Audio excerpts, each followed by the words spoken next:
Hello, everyone, and welcome to a fabulous Tuesday. We're back. What a clickbait title we've created today. Been lots of time. What is the title?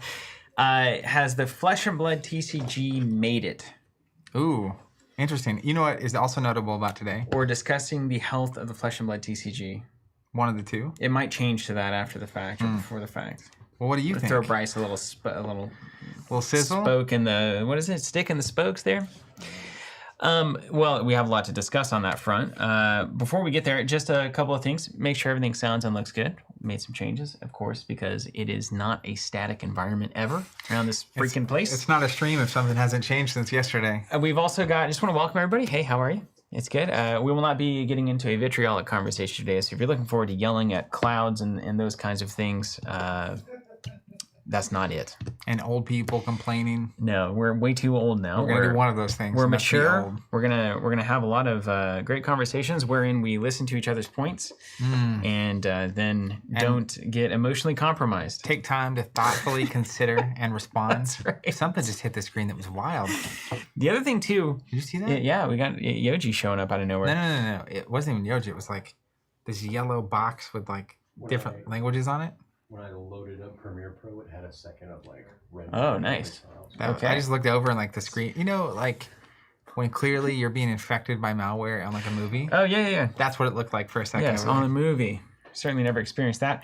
I haven't because I own a Mac. Shout out to... Remember forever that was like a thing. It was like Macs can't get bugged, like, or can't get viruses. You know what I can't believe? They never made a printer. I was just expounding today that I can never get a printer to reliably work, certainly over Wi-Fi. You know why though, right?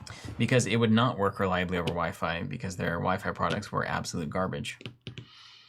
Yeah. Is that why? Well, you know what? I bet you they made the printer in the 90s. They did a lot of weird stuff in the 90s. Yeah. It was weird. It had like one of those see-through colored shells. I saw, yeah, that's right. I saw you could watch it being printed while it comes through. I used to have a catalog that had old Mac stuff in it. That was an exciting time in my life, as you can imagine. We're going to be talking about the health of Flesh and Blood. Zach's also built award-winning decks. I built some award-winning decks, and they aren't because I built them. Is I literally put the cards together, right? I have That's the hardest part, though, you know? The Michael Hamilton Special Icelander 2022 U.S. National Champion deck, award-winning deck. And by award-winning, I mean just tournament-winning. Tournament-winning Michael Hamilton. Yeah, I also have, I think it's the 5th place Ryan Rich Oldham deck. Because yesterday we got the banned and suspended announcement. Did you see that? Oh, that's important. I probably should have put that in the title too, huh? What changed? What's new? Well, here's what happened. Here's the T. Okay. Well, hold on. The TLDR. Before you get to the T, can I get inside your head before you going into this banned and restricted announcement? You've been traveling the world over playing Flesh and Blood. Oh my gosh, it's a lifestyle. You may as well have a Flesh and Blood backpack. Well, speaking of which, a word from our sponsor. I do have a backpack for Fab actually now. I bought it. How many water bottles is old? Yeah. What was your impression of the Nationals? Is what happened, right? Nationals? Or is it Pro Tour Nationals? How did that go? And what was the general sentiment after that and at that event? So Legend Story has been posting each week kind of a recap of the week because there's been at least 3 or 4 national championships every weekend for the past 4 or 5 weeks. And notably, over the course of the 4 or 5 weeks, there were, I think, 10 different heroes out of 16 that have won a national championship. Incredible. I mean, you have to love that, don't you? Games that I have played are lucky if there are 2 to 4 viable decks. Yeah. And not only were there 10 heroes that won national championships, but I know that there are multiple ways that each of those heroes can be built in a way that can be successful. It is a true miracle. Not miracle. You know what? It's not a miracle because it didn't have my accent. You've certainly never seen it. I don't want to call it a miracle. It's not like, oh, this is like a gift from God. This is just a lot of hard work. And Legend Story has not gotten everything right. And there are some issues and or concerns with the current meta, which we'll talk about.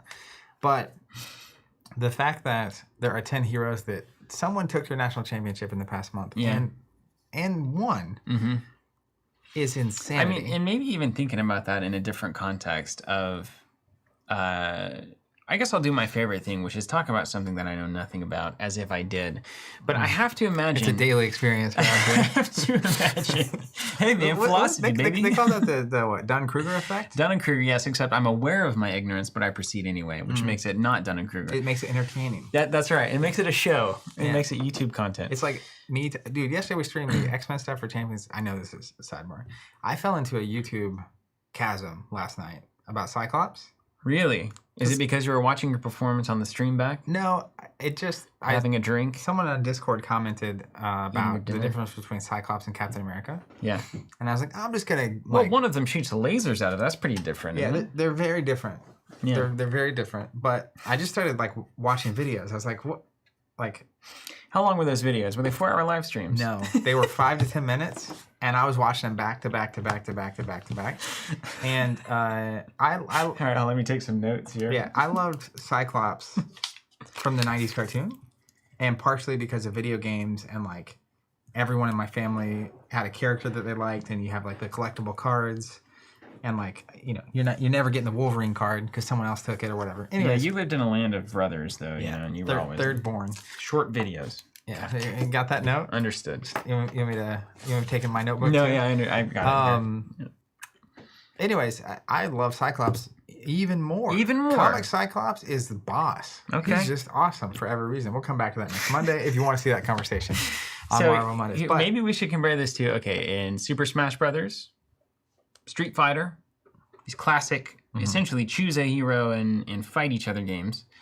I would be hard pressed to believe that there are 10 valid choices that are winning these giant level events. I think there's probably a cream of the crop, 3 to 4, and maybe an anti-meta that gets up there. But I bet there's a few that always win. Always? I'd love to know if that's true. We have the stats. It's definitely slanted, but you have the stats. Like you came to the stream with stats on Super Smash Brothers. No, not Smash Brothers. I thought you meant Fab. No, I mean with like if you compare those games to a game like Fab, which is printed cardboard, can't be changed, can't be patched, etc. I think in terms of fighting games as a giant genre of things that people can do in various formats, whether it's video or otherwise, or boxing, I suppose. That's a lot of variance in the top tables, if you will, for this kind of pursuit. Yeah. And I think that's pretty impressive. And part of that is because most of these national championships were around 12 rounds, and about half of those rounds were uprising draft. Right.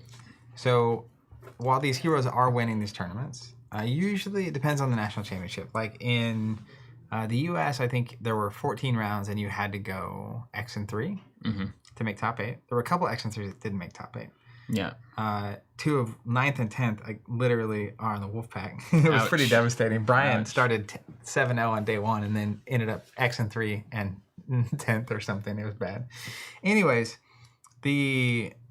but the 6 rounds of that tournament were limited. Yeah. So I think that it's interesting because it means with less constructed rounds, like Pro Tour 1 was all constructed, you can actually sort of get away with heroes that have weak spots because it's easier to dodge something. If there's 6 rounds of constructed, 6 rounds of limited, like the Canadian rounds, it's easier to dodge a hero completely in the Swiss. Right.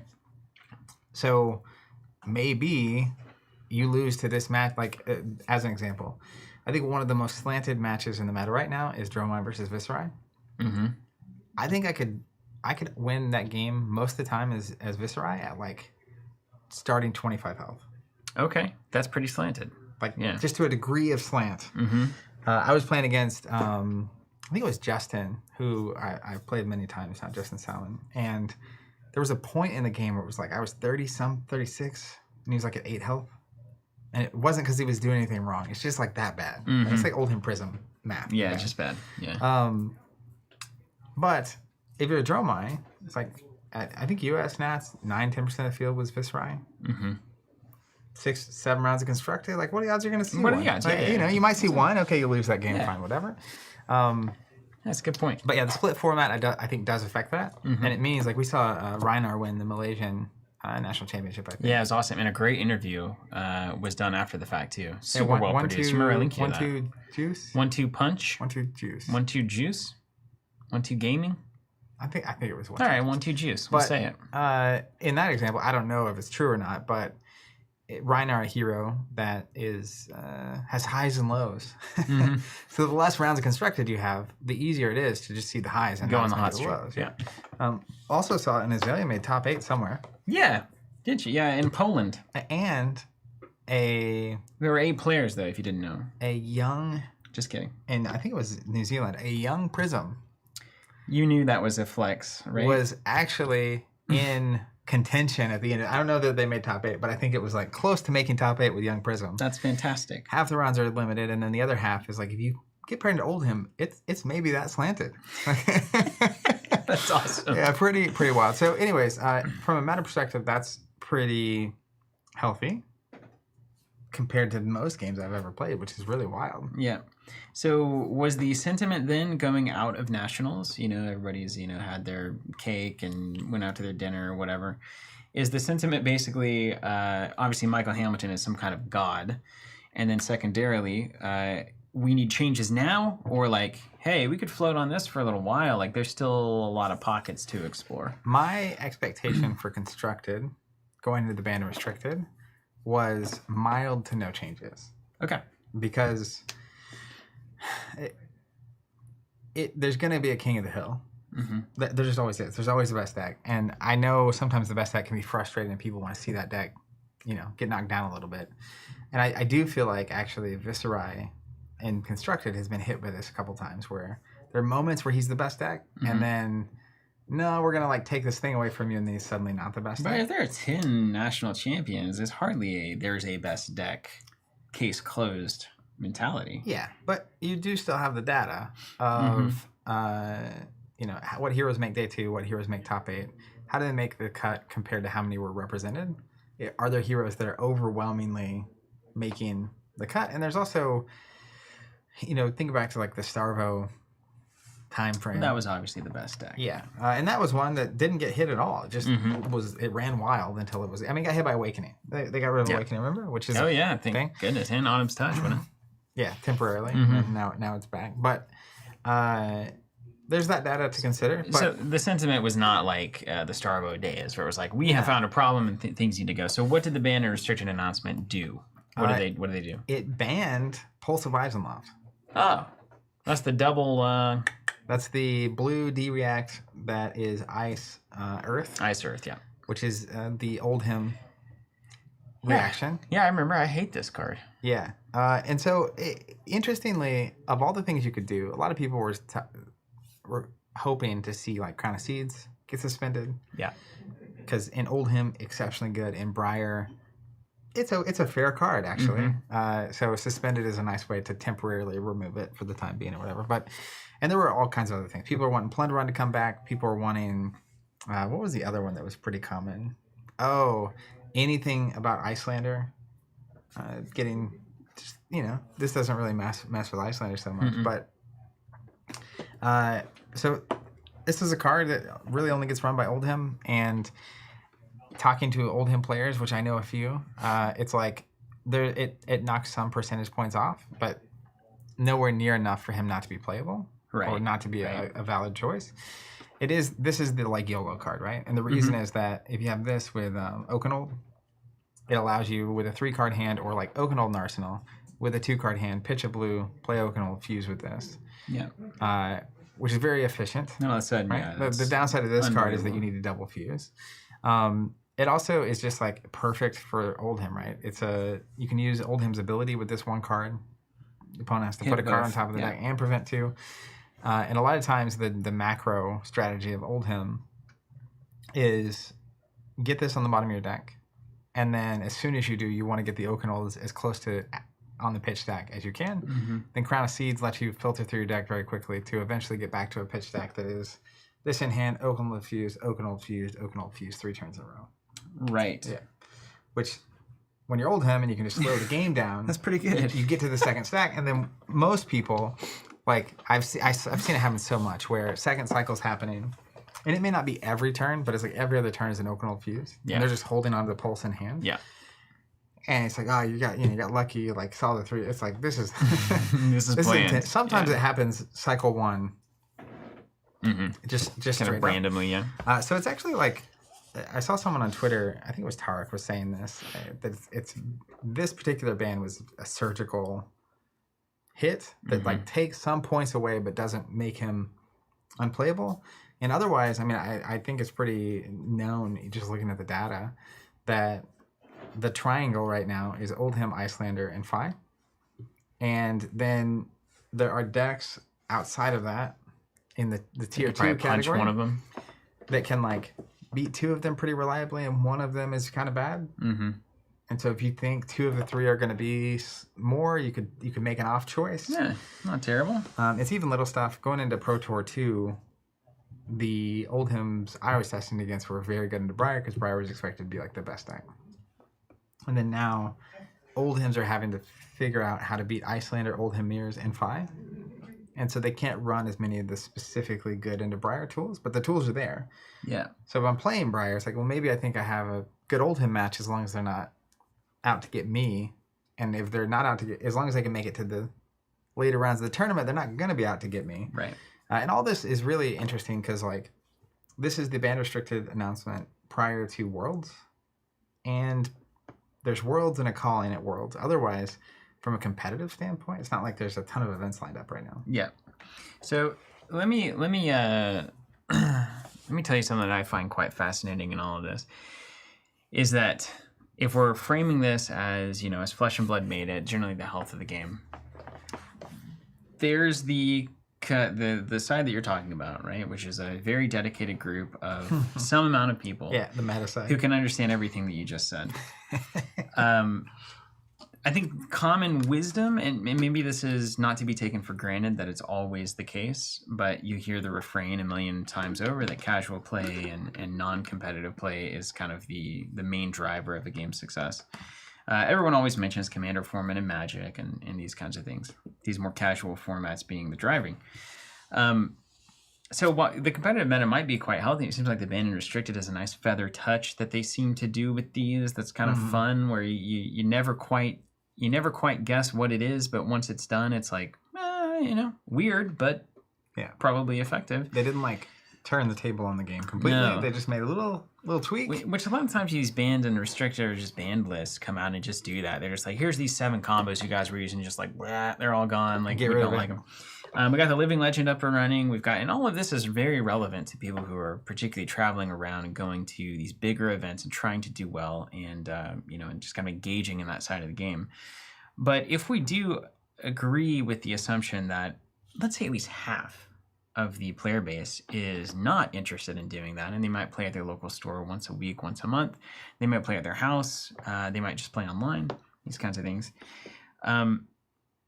Where are we with Fab in that community space? Because I think the constant refrain, and nothing has really changed since this has become the standard narrative, is that Fab has spent all of its essentially launch points in organized play, and we've seen the fruits of that, and I think it's really good. They maxed that stat out on their character sheet before we started the campaign. Yeah, they dumped it all there, but then they have a charisma score of like 3, right? Like every character you start with in role-playing games, where, I can't talk, but I can swing really well at an orc or whatever. So the organized play is up and running. The best kind of talking. But then we've seen, to my mind, I think we've seen some failed attempts at the rest of the pie. I think Classic Battles is a big miss. I think History Pack was a big miss. Just philosophically, and that's my opinion, obviously. I don't know how it did as a product. But what I feel like is still the case is we're still missing an easy entry into the game. And many would argue we're still missing a format that is not a secretly competitive format. Like a genuinely competitive. Like we watched when we were at Dallas last week, right? We watched some of the Command Zone stuff. Jake, if you're out there, love you. I saw one video. He's rapping the Covenant. He was rapping the Covenant shirt, which is super cool. We watched a bunch of Command Zone content, and a lot of that has to do with the fact that it's who's the weirdest looking man? Dennis Rodman of hip hop. What's his Oh, name? I know who you're talking about. Toasty. It's not Toasty. Post Malone. Post Malone. So like a lot of the excitement about those videos might come from like Post Malone or like some celebrity being on it, but they're wildly popular, and those formats by their very nature, because they're free for all and because there's nothing controlling the table except for politics, you can't really take it seriously. It's like Game of Thrones, Melee. It's like everybody can win. You can take it seriously. But if you just, at least they had the little baubles on the table that could make it a little more of a game. But with like Commander and these casual format idea, it's like people are just wanting to sling the cards around, see what happens, put these weird combos together, and the winning is kind of beside the point. And so while Fab does have this UPF Ultimate Pit Fight format, it really just, certainly not Commander. No, it's not doing that for the game. Well, Commander for Magic may well be the most played format. I think hands down that is the consensus. Yeah, and for Fab, I would assume most played is probably like semi-competitive. Yep. And then you have Blitz, and Blitz is like just a competitive format. It's just worse. Blitz, by the way, the Blitz had some bannings that are insane. Oh, good. Nice. Then you have Commoner, which is cool, not really supported, and also cuts out a lot of the reason that Fab is so fun, with a lot of the Majestic cards and the Legendary cards being really important to hero identity and those kinds of things. So it feels a little, we played it a bunch now, and it feels a little like... Past couple of streams. Like it's super fun, but is it really all that Fab has to offer in a casual way, in a new way? And it's like, not really. So then we have this looming specter of PvE, and how successful that can be. Is that a renaissance kind of moment for Fab? Is that further establish it? And or here's the ultimate question in all of this lead up is like, is it true that Fab, I think we could say that the competitive format in terms of meta games and competitive players being satisfied, I think it's high thumbs up from that group. You're getting everything you could want. You're getting all these things to do. You're getting all these cash prizes. You're getting, the whole circuit. Does Fab need to go further into the casual market to make it? Or if things continue as they are, will it be able to go indefinitely? What do you think about that? So, I think it could go a really long time kind of doing what it's doing right now. Yeah. You have to be careful trying to become something you're not to achieve growth. I think even as a company, we've experienced this at various points in our history where you want to grow, you want to be more successful. And in so doing, we were talking about this past week with WoW, World of Warcraft.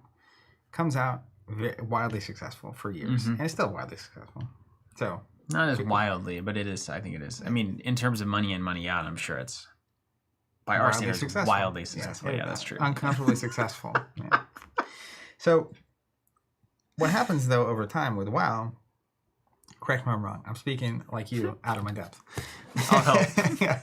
So what happens, at least the way I see it, what happens a lot, and a recent Magic example just today about, which we may get to, which is just fascinating to me. Their 30th edition collector thing, but they in an effort to improve it, to make it more approachable, or to make it easier for new people to get involved, whether through their own experience or through feedback or through hearing what people are saying, continue to evolve and make adjustments to the product. Yeah. But over time, the experience that you showed up and know and love, grinding all the way to level 70 and looking for your mount for a decade and like just this crazy thing. Those two things exactly. It's like, all right, you walk in, pay us $50, you start at level 80, you can get whatever gear you want, you can buy gold, you can do this thing. Yeah, it's a real bummer too, because then they're in the battlegrounds and they got like green gear on, and it's like, what is this guy doing here? And I'm trying to win, and then but but digress. The reason I say that is over time it morphs into something that is not as you as an original WoW player or an early WoW player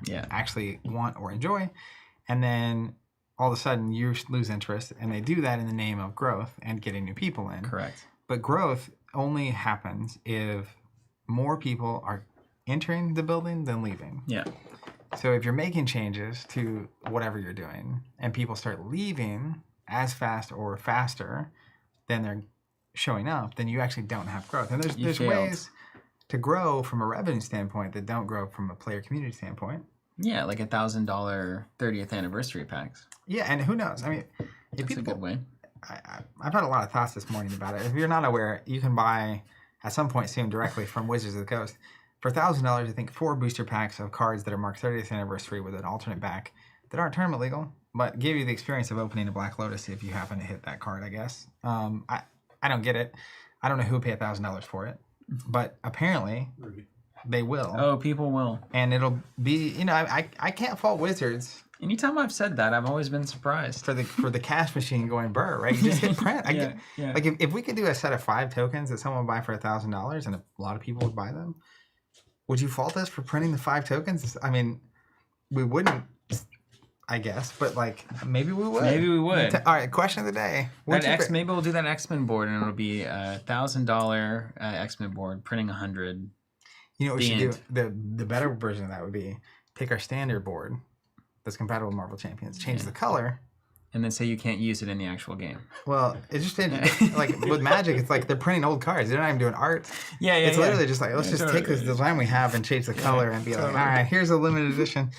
Anyways, the reason I say that is Fab, to me, part of how they got where they're at is the craziness of 2020, the rise of collectibles, the boom of that whole cycle and it being this crazy moment and all the awareness and everyone wanted to buy it and the crazy Mon archive and all that. And then coming out of that, they really established themselves and they are attacking from day one. I mean, we talk about this all the time. That is a game system built for tournaments. Yeah. It is a phenomenal competitive tournament game, period. Yeah. Like everything we're talking about with the classes and the talents and the Living Legend system, the way the heroes work and the way the deck building works, how long the game takes and the way the rules are structured and the way the hands work. Mm-hmm. Very intoxicating for all of that. And they attacked the market in that particular area. It so happened at the same time Magic stopped their Pro Tour. Yep. And stopped that whole engine. And I think that was another huge part of why Fab became as successful as it is now. And then this year, my take on it is you see them, it's the first full year of organized play. The game is named Flesh and Blood because they're wanting to bring people together in the flesh and blood. And one of the most easily digestible formats of people coming together in the flesh and blood to play is called a tournament. Mm-hmm. We see this across all card games. It's even if it's not all games even. Yeah. So we even saw Lars, God bless him, playing Cones of Dunshire at Gen Con. Yeah, the old Parks and Rec. So you can definitely compete at anything. Yeah. And it's common, and people like to get together and do that. So to answer your question, have they made it? I think they could continue on doing what they're doing. Use this year as a template. You have a couple of Pro Tours, a World Championship. You have a couple of Pro Quest seasons for those Pro Tours. You have a Road to National season. Mm-hmm. You have your skirmish seasons. You have your Armory weeklies. This whole system is up and running. There's a ton of people playing. Do we have those stats? Yeah, we got some stats. I'll throw some stats at you. The first stat, actually, you don't have to pop anything on this. I did some quick math. Just looking at their public event database, which is not indicative of everything that's going on, but these are the things that are currently in GEM, and I know... GEM being their event management software. Does it literally stand for General Event Management? If it doesn't, it should. Gaming event management? I looked at the number of events going on until the end of this week, so Sunday. Okay. From Tuesday now so the next to 5 Sunday. days, the number of events worldwide. Next 5 days, there are 405 events that are in GEM. That seems like a lot. So let's say you have 405 events. Let's say we just average 4 people at each event, That's 1,600. That's 1,600 players just accounted for in GEM over the next 5 days. And that's 4. Like, some people will be 8, some people might be 16, some people might be 2, they won't fire. I don't know how many of these will actually fire, those kinds of things. But it does give us at least a moment to think, okay, 400 or so events over the next 5 days. Like, that's certainly not nothing. That's better than what we've been a part of. Yeah, it's worldwide, yeah. And then we've also got a couple of graphs. So shout out to Colin. Where's Colin? Who's Colin? Shout out to Colin. What's Colin? Who's there Colin? On the Discord. Put these graphs up, and we wanted to show them as well. You got them? Do XP lifetime. Let's do XP. What is that? Lifetime? Is that right? Yep. Okay. So this is number of players that have ever earned XP. This is. So let me look at it. Hold on. This is gonna be fun because this is lifetime XP over time. And what's interesting about this is you probably imagine that players earning XP, if there are less players that start playing, total XP earned over time is going to go down. If more players start playing, total XP earned is probably going to go up. Or if the same number of players are playing more over time, then XP would go up. Yeah, and so this is notable because it's past 5 or 6 months. Player count, players with XP. Is it? Yeah, is that what that is? Yeah, so like if I zoom in on this okay, all right, yeah, it is so players. on the left it says You're player totally count, right. Yeah. and the bottom is date. So how many players is that? If this line is going 35,000? If this line is going up, are you crazy? Players that have never earned XP are earning XP. You earn XP from playing anything. Armory, our online Discord league. I have XP. Calling, yeah, and I'm pretty sure this chart would also, if you ever earned XP once, it would count you in here. Yeah. So total people that have ever played in a Fab event that gave them XP looks like 35,000. Check out this log scale, though. Are you familiar with log scales? I am familiar in the loosest of sense. Well, let me tell you, my philosophical background has me very prepared to discuss a log scale because we talked about them all the time, Zach. So this is the same chart, just the log scale. The log of Socrates. This is just comparing growth, right? Yeah, it is. So it's just growth. The growth, it's not, this isn't just like the line goes up and to the right. This is the growth rate is going up. Yes. More people are getting XP month to month than the last month in terms of the new people showing up. That's what we assume that we can read into this data, yes. But of course, you know the old line about politics and lies, dirty lies and statistics or whatever it is. You heard that? How to Lie with Statistics? No, well, yeah, effectively. That's a book. I had to read that book in college. Well, there's the old saying that there's lies, dirty lies, and statistics. Yeah, given the, of course, that'd be the third is that the worst lie. No, I think that's an actual person that said that. Not to say my dad isn't actually a human being. Is he a robot? And it is, as Andrew said, exponentially more. Yeah, so there's kind of that end over end growth is happening. Yeah. Which 3 years in is impressive. Yeah, and then Charlie Peterson making a good point here. Lots of people buy Fab and have never earned official XP, myself and my whole play group included. Yeah, so there's a ton of that out there as well. This is what we would consider, it's an indicator, but it's not all of the details. Right. There's tons of people who play Fab that probably have never earned XP. Then we have the Fab TCG 90-day XP. Total players over time. So this is players that have earned XP, I'm guessing, over the past 90 days.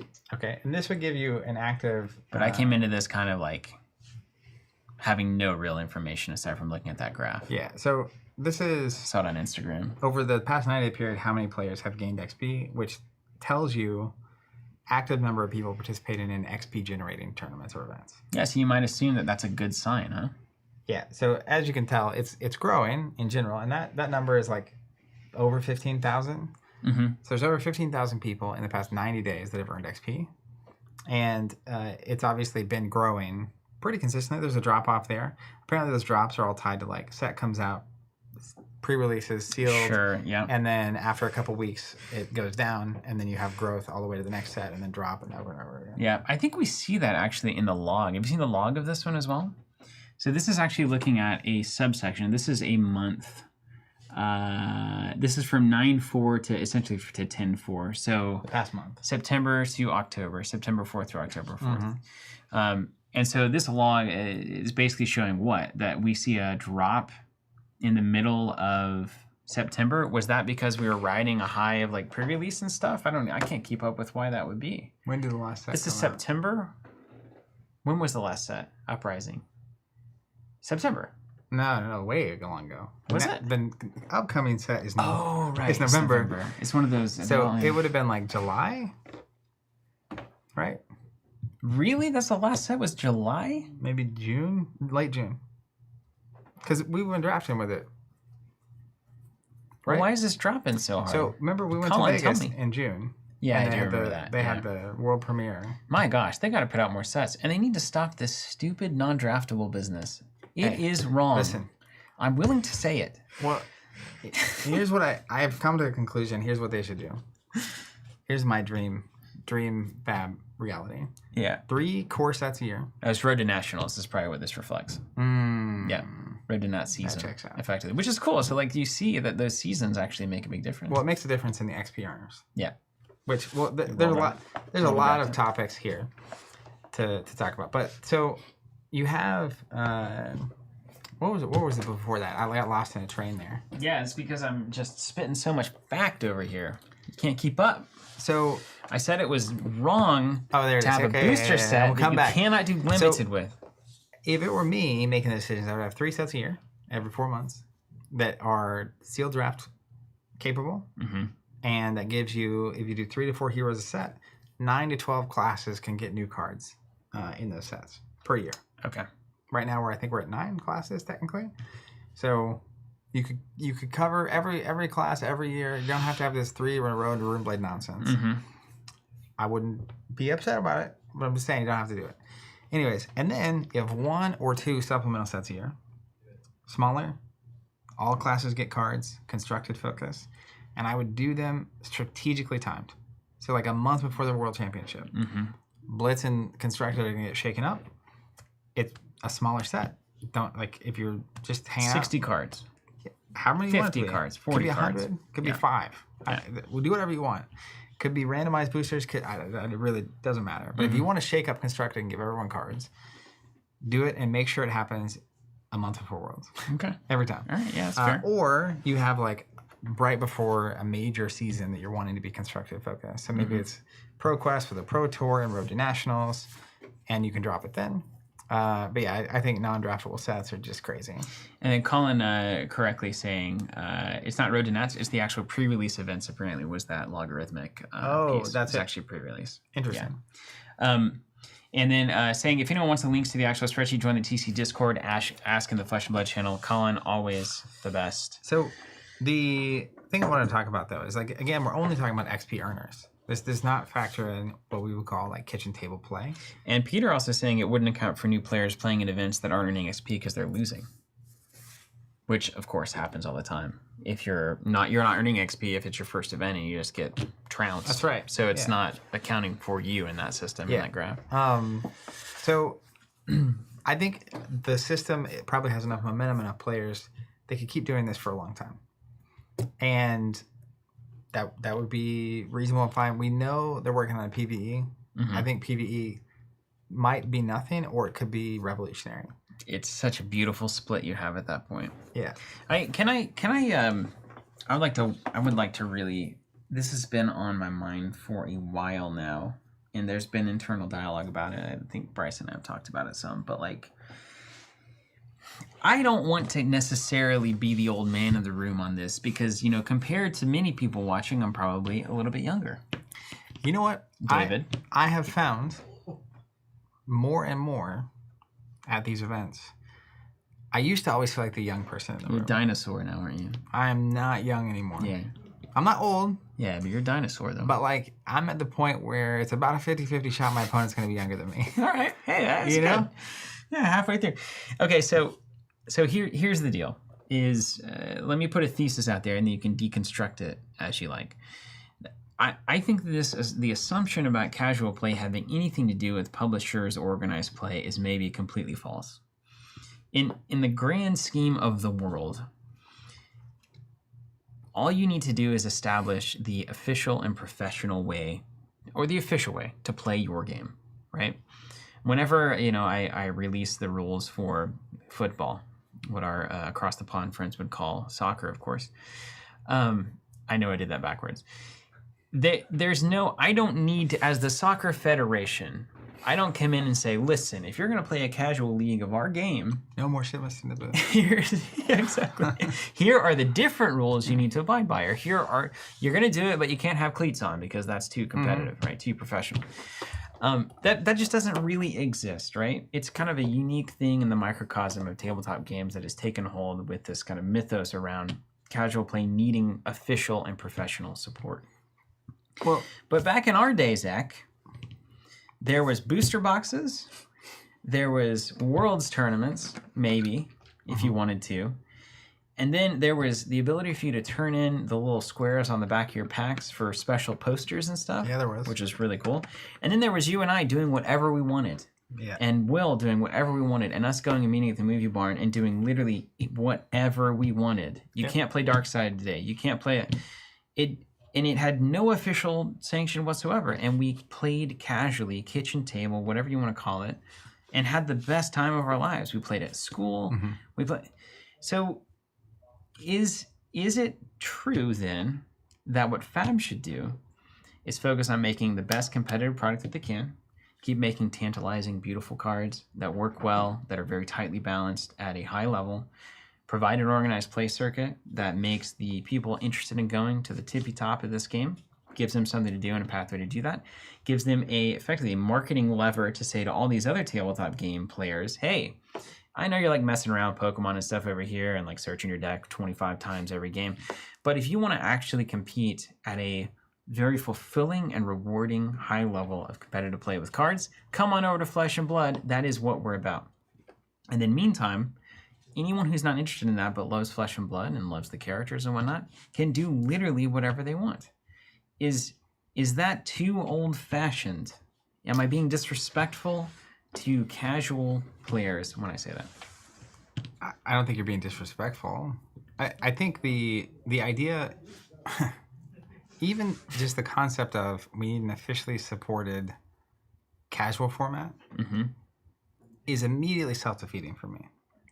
Because if you want to play at the kitchen table, play at the kitchen table. Right.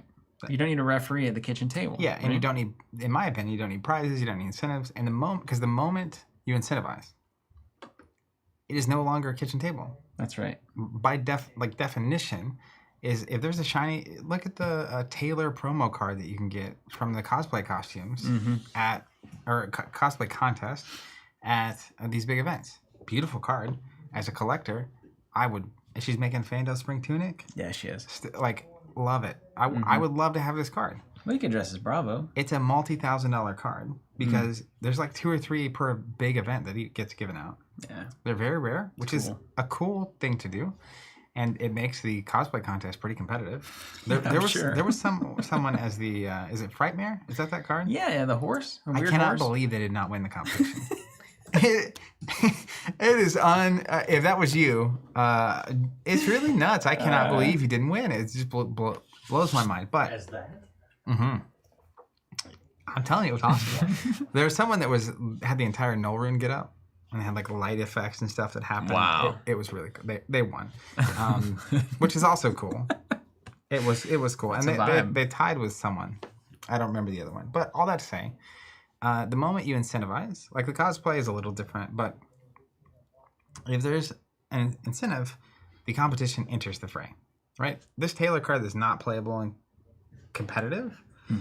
I swear, if there's like, we're going to do kitchen table, we're going to do heroes like this, they're promo at your local store, spikes are going to spike. Yeah. People will be there. Spike's going to show up. They're going to say, I'm going to win this thing, because I want the card or I want to sell it for $50 or $100 or whatever it is. So there's no way. We talk about this with the one box meta thing with Sorcerer all the time. The funnest experiences I have thinking back in our childhood were when we were very limited in what cards we could have and you're just trying to make it work. And there are moments where it'd be like, oh, my Nazgul deck for Lord of the Rings is too good. And so either Will refuses to play with me or I change my deck. Yeah. Or I tone it down, right? Yeah. So, but the moment you start incentivizing it officially, you can't, it just doesn't work. And so I think the call for Legend Story to support casual play or like to incentivize it or create a system for it, I think there are answers, but the answers are not tournaments and promos and like only play with, even Commoner I think is a fine attempt. Mansant is doing a series with content creators based on the conversation we were having on the Commoner stream. Oh, cool. Yeah. So it's going to be commons plus rares plus I think 3 majestics, but only in the equipment weapon slots, kind of like Commoner, but next level. That's an interesting new competitive format, Zach. Yeah. Well, it's trying to see. Commoner feels a little too restricted. Yeah. I get the point it's trying to do. Yeah. But it is a little too restricted. But it's just a more accessible competitive format. Totally. Which is great. Which is what it's trying to do. It's not a problem, but it is ultimately trying to onboard people into competitive and probably moving them into classic constructed, right? Or it's kind of giving them a space to exist that they never have to move beyond. Yeah. That's fine too. So we're exploring it. It'll be a fun little series to do. But I think that's where PvE is one possible interesting answer. Because we know games that have very successful PvE. The ability to play solo, I think, is important.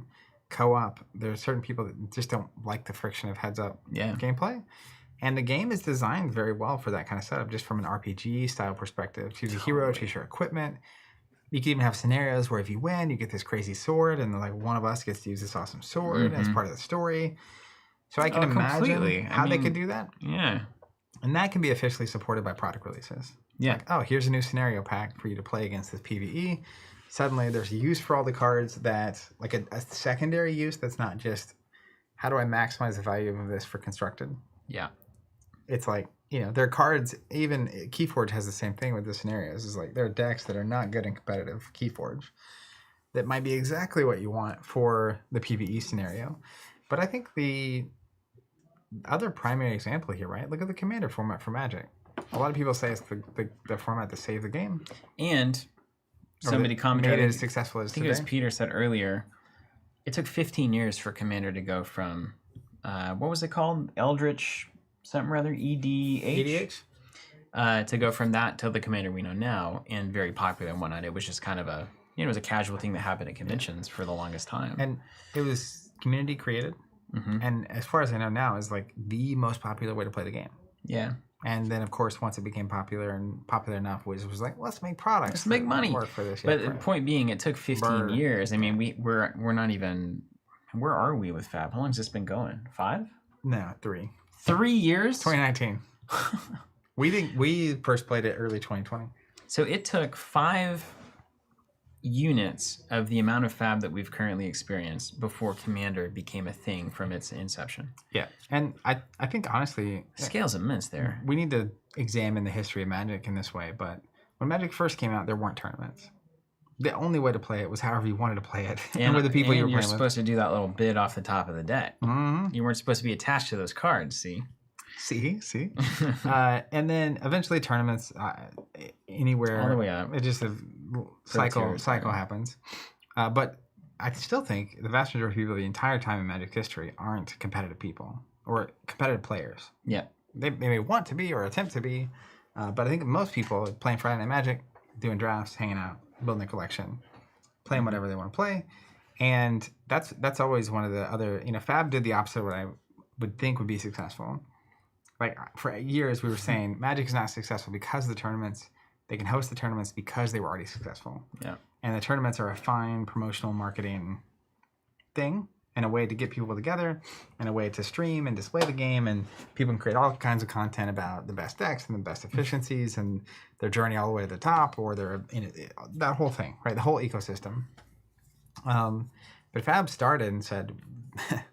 This is what we are. We think there's enough people that want to do it this way that they can support an entire product development cycle. And the main thing is, from a community perspective, it's easy to see how players of Magic could say, hey, let's play in a different way. Like, we have a bunch of cards we never use. You can only run one copy of any card. Mm-hmm. Let's just have this crazy format. And then have these commanders where, like, what do you have a character? Choose a card, get a character, and then it goes from there. But no one had to ask them to do that, right? Right. It's really hard to have a $300,000 world championship that is not official. Right, totally. For that or to have weekly tournaments happening at a local store. That it's easier for that to happen. It's like, oh, this is a league night or this is the night we host this thing. But it's a lot easier when there's a little bit of official support from a publisher. Yeah. Like even a little bit of XP. On the website, it has an event list. You can find it. You have a system that makes sense. And you have the whole... apparatus, right? And notably, there are expectations around how the game is to be played in this kind of environment, what the rules are, when there's a rules dispute, what happens, lining out all of the intricacies of how to run a competitive thing does require somebody to be the official source of truth on that, because you have to have fairness across all of those events for them to matter. You also, I think one of the biggest benefits of that kind of a system is a unified way of playing. Because if I show up with a Magic deck out of one box, that's super fun if you did the same thing. Yeah, but otherwise we're playing Decipher games, baby. And you show up like 2 miles over and it's like, no, I didn't think the Nazgul worked like that. And you're like, well, it says it on the card. It's like, well, I read it like that. And it's like, well. Yeah. And also just any game where, like we play Lord of the Rings TCG. We've been to that big throwback series, one box at a time. If I brought in a deck that had cards from all 16 sets and was like super well honed, and you show up with I have my 1-2 Towers box deck. Yeah. It's not even a game. Right. So the competitive organized system means that you show up on Tuesday night for Fab. This is what you can expect. Mm-hmm. Yeah. Which there are benefits to that. But point of all that to say, if you're going to officially focus on something as a publisher, I think there's one smart way to do it, which Legend Story has done, is this is what we're doing. This is who we are. And you can figure out the rest yourself. Yeah. And PvE is another answer. Mm-hmm. I think it's cool for them to do something like that, but it doesn't have to exist. Yeah. And I think there's an opposite approach too, which is like a sorcery, at least from the start, is saying we don't really care about tournaments. Like we'll see how it's like the opposite approach. I will be very curious to see how that goes. I don't ever expect a $100,000 sorcery world championship. Yeah. No, yeah, it shouldn't. It really should not exist. But maybe it will. I'd be impressed if it did. I don't know. Yeah, people are always surprising me. But it does seem like there's a number of different directions you can go. I do think splitting focus and trying to maximize all these different variables is not the right decision for Flesh and Blood, especially given where they are now. They've established a foothold in a niche, and they don't want to lose. You don't lose that as your core base. I think the supplemental set ties into that core base as well. So that the reasoning behind that is probably our bread is being buttered on these constructed format events. That's the way our entire organized play circuit is going. The inputs we have into a metagame are through supplemental sets, and that isn't very easy to reckon with a fun draft and sealed environment. And the amount of development that has to go into draft and sealed itself before you even think about how those cards play in a constructed environment has got to be tremendous. So I think there's a lot of pressure there to say, like, we need a release valve to give constructed players the ability to have a good time tweaking and competing at this high level, but we can't always make that square up with a good draft and sealed format. Yeah.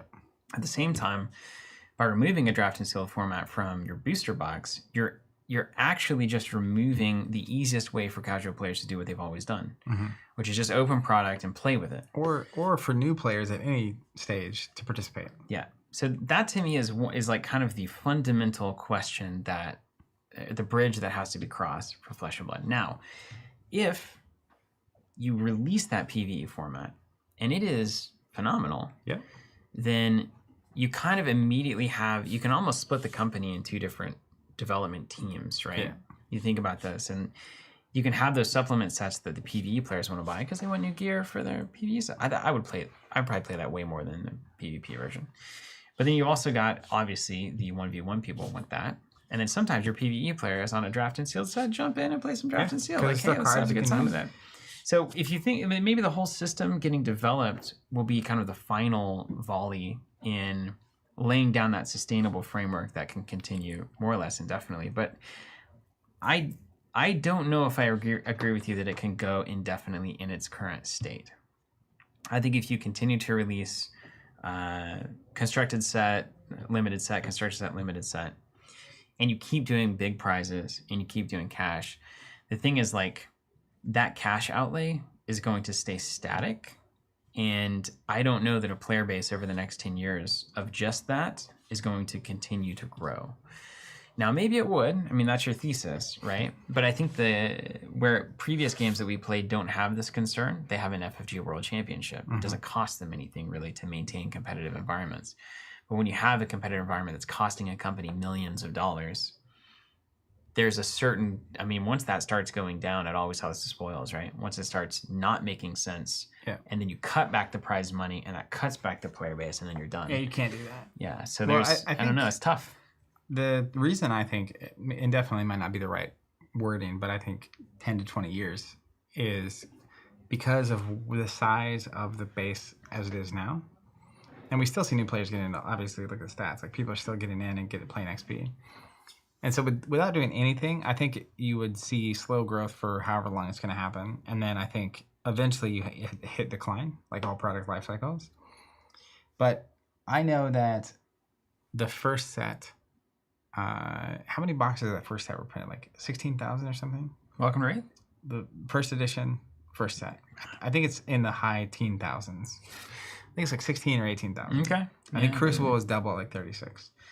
But I know that it made sense on paper prior to the $1 million prize circuit to print 18,000 boxes of a set. And they were nowhere near sold out in the first whatever bit. So at this point, we know like Monarch was printed 125,000 boxes and unlimited. The Lord only knows. Yeah. Some say there are 1 million unlimited boxes out there. Some say they're still being printed. No, so I think even now looking at the number of people, the fact that 15,000+ people have earned XP in the past 90 days. I don't know what the size of the player base is. I'm going to guess it's 25 to 40,000 people because that's just XP people in that 90-day period. But even let's call it 30,000 people. I don't know how many boxes the average person buys, but if half of those people buy 4 boxes a set, you're at 50 to 60,000 booster boxes being sold per set.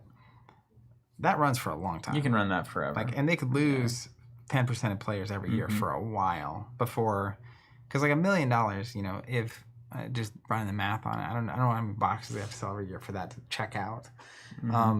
But I don't think it's crazy. I think it would at scale it would surprise you. So do I think if they did nothing from where they're at right now, I don't think they would have constant growth forever. Maybe they would.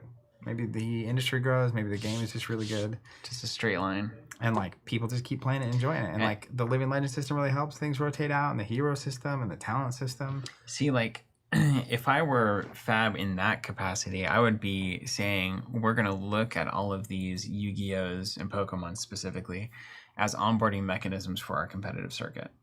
So like our marketing and our promotion is basically saying like graduate from this and come play the premier competitive card game. Even today with that Magic product announcement, I've seen a number of people saying on Twitter, like notable Twitter Magic players and streamers, like maybe it's finally time to learn Fab. Like, and every time Magic does something that makes people angry, which is all the time, you see that sentiment. Well, what you see is online reaction says maybe this, maybe that. Hasbro sales numbers for that quarter are through the roof. Yeah, well, that's what you always see. Yeah. I mean, it's amazing to me every single time when I'm thinking, oh man, like it's got to be receding because this is like crazy what they're doing. Wizards of the Coast numbers just to the freaking moon. Which a lot of times, I don't know the situation with Magic well enough, but in public companies, you'll see what they inevitably do is they'll start cutting costs and doing projects that up revenue in the short term. And that works for a while. And at some point, though, it's a hollow company that the legs fall out from under. Like that actually happens quite often when a company goes public. Yeah. Company crashes. A lot of times they get bought back out. They go private. They turn around. They fix their situation. Then they go public again. And you rinse repeat until the company doesn't exist anymore. So I don't know Magic, but I mean, it feels. But the thing is, I don't feel that way about Wizards or Magic at all. It feels, in fact, fundamentally so strong. Like just, and again, tertiary, just looking around, talking to people, seeing commentary online, etc. I think there's just a lot of people that like buying pretty cards and fancy stuff, and like it's enjoyable, and nobody's forcing anybody to do anything. I think they're successful enough compared to like the Fab numbers. I mean, they're in 100 times the scale or more. I don't even know. So Magic keep doing what Magic is doing, probably until the shareholders decide it's not worth doing it anymore. Yeah. So I'm not concerned about Wizards. Yeah. I think they have a long way to go before that's a problem. But point of my sense is that there's a pretty consistent flow of Magic players leaving Magic, Pokemon players leaving Pokemon to come to play Fab. Consistent. I've never played a card game. I'm playing Fab. Game is good. If the game keeps being good and the lore keeps being interesting, the cards are interesting, the heroes are interesting, I would assume they could at least stabilize for a very long time. And they're seeing growth even right now. And they've made some really good decisions. I think the smart thing for them to do is exactly what they're doing. Like, keep this pillar. You've done it now. It should get easier to do exactly what they did this year. Yeah. And I hope that they announce their events sooner this time. And then seemingly they're working on the next pillar, which is the PvE experience. That's a very smart thing to do. And then I would absolutely say, as far as the kind of final answer to this, you're talking about that first pillar. That first pillar still is lacking in some things. The first pillar still needs effective onboarding tools. Give us pre-constructed decks that have reprints of whatever cards are insanely priced. Like alternate art. That doesn't even matter to me. It's easy. I think a very affordable CC deck that is actually good enough to be good, that you can buy for $10 or $15 or $20. Little sheet tells you how to play it. Yeah. You do not have to have, as an example, E-Strike for your deck to be good, or Command and Conquer. Yeah. You can put them in there. I don't care, but you don't have to. And then same thing with the equipment. Like, yeah, you might have Grasp of the Arknight in your Runeblade deck, but you can give me a glove that blocks for 2 and 1 that has some sort of ability that's not quite that. Or no ability, right? Yeah. And it's like, you could go to an event and play on the level if you just bought this off the shelf and signed up for the tournament on the spot. Yeah. I would do that to the moon. And from a PvE standpoint, that makes a lot of sense too.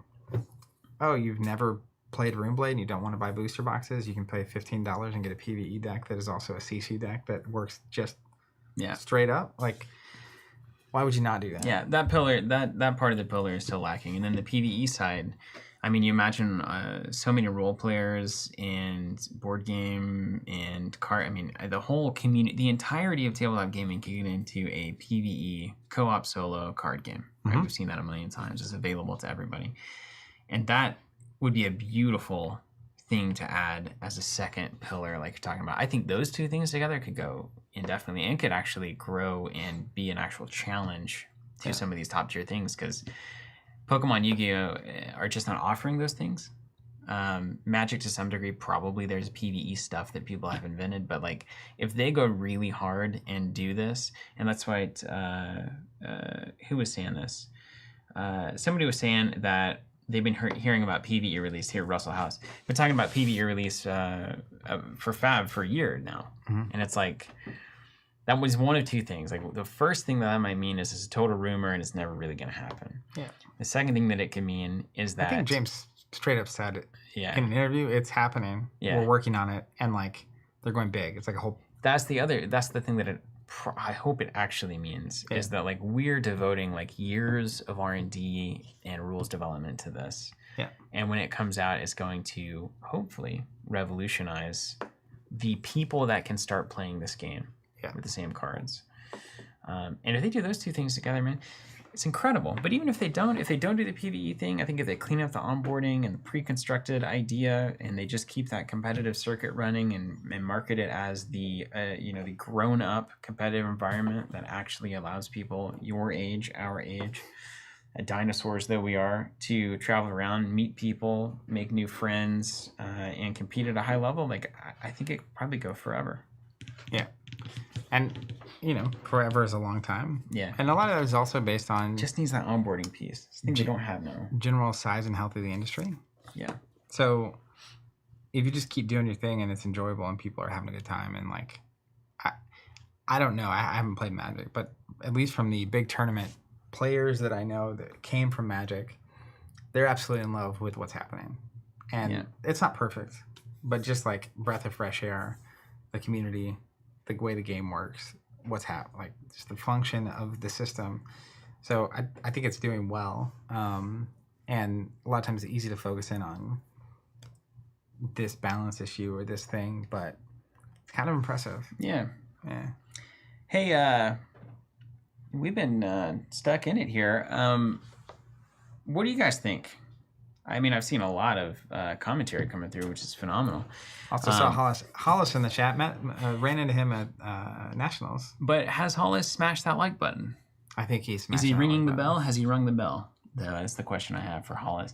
What do you guys think? Like, is Fab 2, do you think it's in a we've made it kind of position? There's always this tension the first year and a half, 2 years into certainly a collectible game.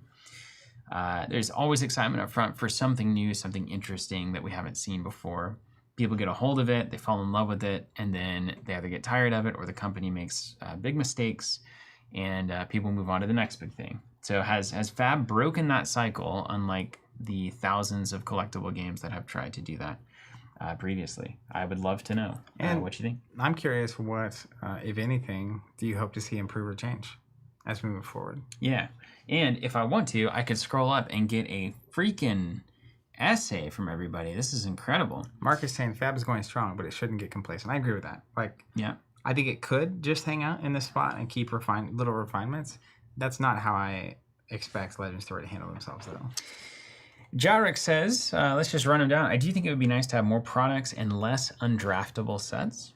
can't agree with that more. I just wonder the development has got to be so tricky. This goes back to our thing, like they need to think about draft and sealed in a way that isn't just the same as every other collectible game. They're very siloed. Maybe it's 8 packs, maybe it's 6 packs, and then you get these things you can add as face down cards. I don't know what it ultimately is, but the Phoenix Flame concept might start to get us to a more sustainable place. Or maybe your sets are always 1 talent, 3 heroes, 1 talent, 3 heroes. Like I don't know what it ultimately is. I mean, Aria was a really nice blend. It was right there. Like aside from Briar being busted, of course, or Rosetta Thorn being busted. Even in draft though, like I don't know, with the errata, it's definitely there. Yeah. We have Chubber Dunkus here. Love that. I want more generic cards and tools for cubing. Fab still suffers from its small card pool compared to the Titans that have been around for so long. Yeah, I mean, that's going to take a while but we're getting there. Make that happen. Yeah, it is. Brent Serrato said, I had so much fun playing the side events at Nationals, I might not enter the big events going forward and just farm tickets. Now, that's another cool thing that you can do at these big events. And again, we're going to have to figure this out. Is that casual play? Playing for tickets to win prizes, because you want to win. Obviously, you're trying to beat the person to get the reward. But it's also hardly, Michael Hamilton stays up till 2 a.m. It depends, right? Like you have like a shapeshifter format. Yeah. And there are ways to force the format to be, even if you're winners of events or getting tickets, the format is 3 rounds, wild format. It is more on the scale of like, to me, we were talking about serious and social. Yeah. It's like inevitably less serious because like you didn't put hours to deck building and practicing and all this stuff. You're like, I got here, open 6 packs, and I can mix all the classes together. This is crazy. Yeah. And at least some very fun moments, and it makes it a little more social. But yeah, it's more serious than just playing at the kitchen table. Sure. David Shearer, I think Fab has made it, but they need to fix Ranger and Brute not being as viable to play competitively. But you gotta understand, Ranger and Brute are built for people like me who want an impossible to solve puzzle. Jan Sasaki said, Fab needs to kill the idea that you can invest in the cardboard instead of a 401k. Then once they scrape all of those players off, they can focus on making the game more accessible with a wider product line. I don't feel like they're terribly in the tank on we need to cater to investors Fab 2.0 is directly opposite of that. Right? It does feel like I don't have that impression of Fab at this point. I think there's a delicate balance between protecting value and keeping collectible things collectible. We talked about this, like you could always just print 1 million Michael Jordan rookie cards, but that removes the specialness of all of them. So there's a balance there to be reached for sure. I don't feel like they're in the tank any more than seeing these freaking products coming out of WotC. I think the way they're doing cold foils and marvels is exactly perfect. Like there's the regular versions of all the dragons. I mean, I think we have all those on our site for $2 or $3 each or something crazy. Yeah. Then there's the Marvel versions that are way harder to get and super beautiful and rare, but like from a playability standpoint, it doesn't matter. Great Same way with the to cold do that. foils. Yeah. Like they have the rainbow foil, a lot easier to get, and the cold foil that's a little shiny and hard to get. Yeah, and that's all. There's some leftovers from the early days, the Enlightened Strikes, the Command and Conquer and stuff, but that's going away as we move along. Yeah, they're gonna get reprinted. Yeah, I 100% believe. CNC's got to be in the Dynasties, right? Yeah. It's got to be. It looks like it would go in there. If it's not, like that will be hilarious, as much as it will be wrong. Luis Carlos Contreras says it's in the we've made it phase because new players have experienced ones to look for and learn from. Also, experienced players are enjoying the competition. So we do have that funnel now, don't we? And I think the community so far has stayed really healthy. Yeah. There's obviously you have content. It's easy to make the content. It's like here's the problem, or here's why it's failing, or that kind of stuff. That's going to happen no matter what community you're in. But even at the top level events, like the competitive side of things is still pretty friendly, and there's some serious. It's serious, There's real money and real things and real pride and real accolades on the line. But I think that community is actually positive all the way down to the local armories. I hear that from Magic players a lot. Like the people here are just so much nicer. Yeah, well, and that's such an interesting thing for me because like. I don't know that a publisher has a whole lot of control over culture. Totally. I'm just saying. It's like really interesting, right? Like 20 years of Magic, inevitably someone has a bad experience in those 20 years and has an impression, that makes a... And it's a big enough community that you're going to get all types. Yeah. But so far, the community in Fab is like very friendly. Mm-hmm. And I think a lot of times when a new player shows up, they're feeling very welcomed. That would actually be a really fascinating topic in general, is how publishers or a player base itself controls the culture of... Bryce on the awareness training. Yeah, he's typing right now. I don't have an answer for that. It's kind of a hard one. I do think stores definitely can. That's easy. They can have an impact for sure. But I think the most powerful force in these games is the player base. Right. And if the player base decides, and you see this, like L5R had a crazy culture in the player base that was somewhat prompted by the publisher, but also formed organically in the community. And like I think the player base itself can have such a profound effect on a game. Mm-hmm. Even Magic pivoting to Commander, it's like... That's true. That does have an impact. I think it has a huge impact. Publishers actually have more of an impact than I thought. Bear saying, good play, stay solid on what got you here. Look to some intro sets and decks. I think that's true. DOAG, it's definitely in a strong position now. I had a couple MTG players at my local armory come over and ask about the game. Talked to them for 5 minutes, and they became converts. Well, there you go, DOAG, preaching the gospel there. Leah says, I think they have a base that allows them to grow, but they aren't yet where I see packs on every FLGS shop, IMO. They just need to keep going. AJ Brown said, Florida has one of the strongest Fab communities, and we're starting to feel the pinch of not getting new players. So AJ saying, well, that's because you had that hurricane. AJ, also, I hope you're doing well. But that's a real problem. And anybody impacted by that. Seen games have is you see player growth, and then at a certain point that stops.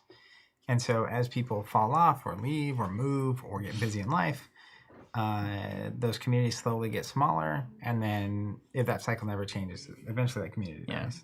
Also, AJ, classic Florida, right? We have one of the strongest communities. Like, how would you even know that? Come on. Florida taking credit for things you take credit for. Andrew Rossman said, Fab is entering its first golden era right now. That's good. I think that's true. And AJ, back at it, Fab desperately needs investment into onboarding. Kidding, of course. I just know a lot of people in Florida that play Fab. So I guess by saying that, he's maybe right. But I like to give them all trouble at the same time. Well, by strong, does he mean good at the game or does he mean large? He does not mean good at the game because we've seen who comes from Florida. Andre Rodriguez saying, seeing a Fab booster box in the middle of a shelf full of the big three on my FLGS was cool, so I say yes. Marcus Brown says, I'm a carryover from Magic, like Zach mentioned. I love how tournaments and organized play is done for Fab when Magic dropped a perfectly good tournament circuit for the sake of their bottom line. Miso said, I'd really like the Fab casual multiplayer format to take off more. So that certainly, I wonder what would spur that. Do you have to host those events officially at Worlds, Nationals, etc.? Do you have to somehow incentivize local stores to run them? But if there's not an appetite from the player base, it ain't gonna happen. Here's what I'll say. I have a similar opinion about this as I do new Star Wars books and shows, which is huge Star Wars fan, as you know. Used to consume all of it all the time. And then after the whole Disney era began, I got to the point where I don't touch or think about a Star Wars book unless someone in my life tells me, have you read this? You've got to. It's so good. Mm-hmm. I have read very few Star Wars books in the past 6-7 years. Yeah. And so the reason I say that, what is the pit fight? Ultimate pit fight? Ultimate pit fight, yeah.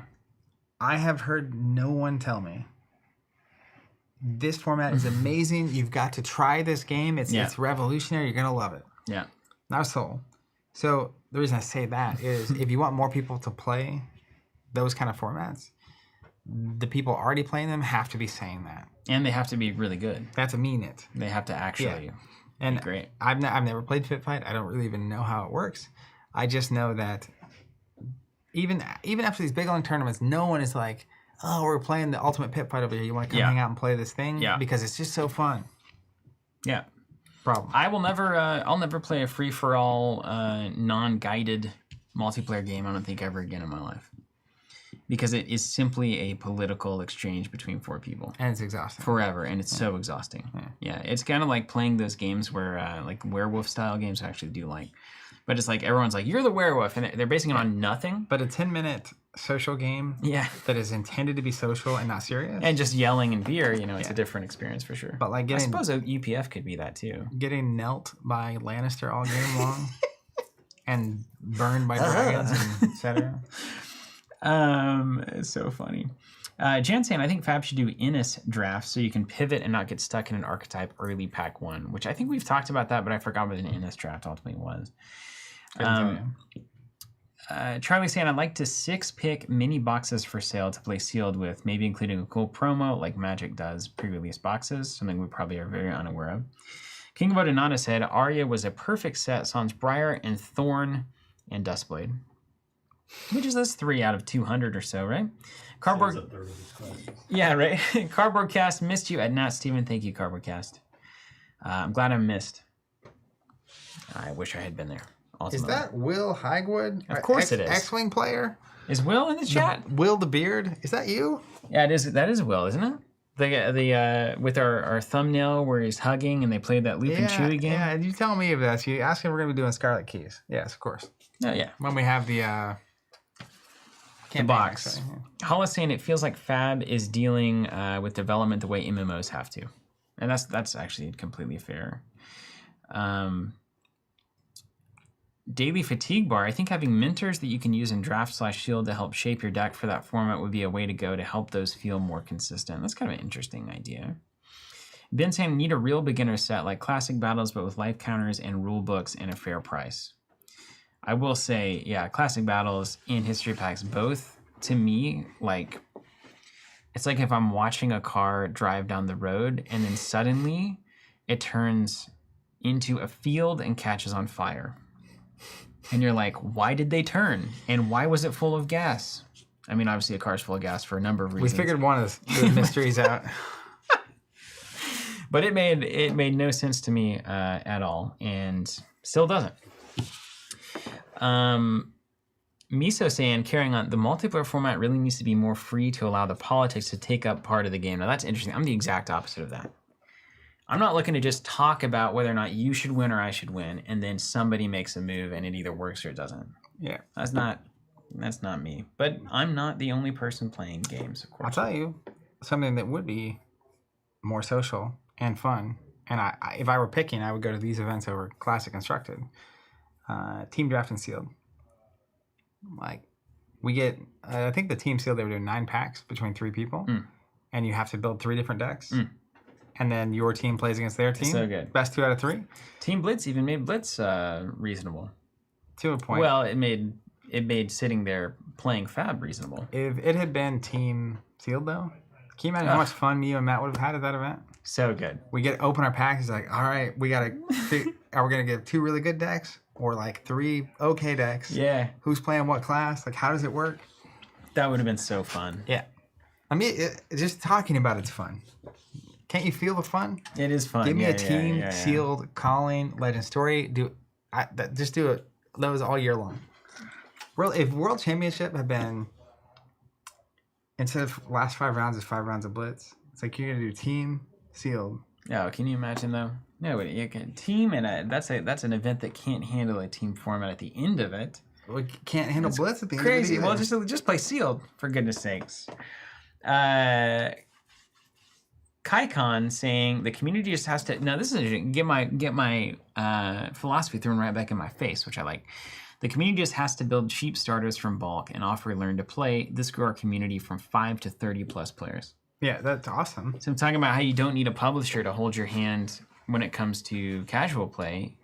Well, do you need a publisher to hold your hand when it comes to making new players happy? It seems like I would argue yes, actually. Very cost effective and profitable. Yeah. To have a $10 fixed Classic Constructor start. Pokemon does this all the time, it's not for no reason. Right. They have a million decks coming out. You know who else does that? I've seen this in Magic the Gathering as well. Yeah, I've seen this in Yu-Gi-Oh! In fact, here, Bryce, can you throw me one of them? Magic sends free decks that are constructed for stories to give out to players. Well, that's what Ira was supposed to be. Yeah, but it's not constructed. But yeah, and then nobody did it, and it's not. Look at this. You don't think we're serious about this? Look at these. Where's the Fab equivalent of this? What is this? How much does this cost? $10, $15, $20? And what's in here? Probably nothing. I mean, you feel that. It's mainly box. Is this that Dorito factory again? This is Sun Chips, man. But yeah, like where is this for Fab? Egyptian god deck. Sliffer, the Sky Dragon. That's all right. You got Sliffer. Sliffer. We're gonna let you play the Sky Dragon. We assumed you'd want the red box. I'll be Obelisk the Tormentor because I love Torment. Yeah. So I think that's a big deal. But yeah, I mean, easy access to play the game grows the player base. Why would you not want that? It does seem in the publisher's best interest. Mm-hmm. Yeah. See, that's kind of an interesting thing. Yeah. I mean, casual play or kitchen table play is certainly in the publisher's best interest as well. You're definitely buying the product and using it. But I just don't know that they have an effective mechanism to encourage people to do it in that way. You do have an effective mechanism to bring a great pre-con to market.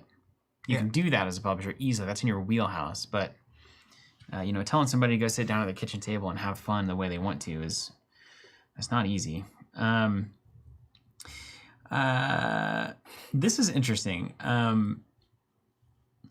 Andrew Osman with The Real Truth here. There has to be a casual format you can play half drunk because it invites a ton of more people prone to making poor snap financial decisions and they'll end up buying cases. Now that guy knows the art of selling product right there. He was on the L5R marketing team. Yeah, print it. Hey man, you know what we should do? 6 packs, but we'll release them 1 a week.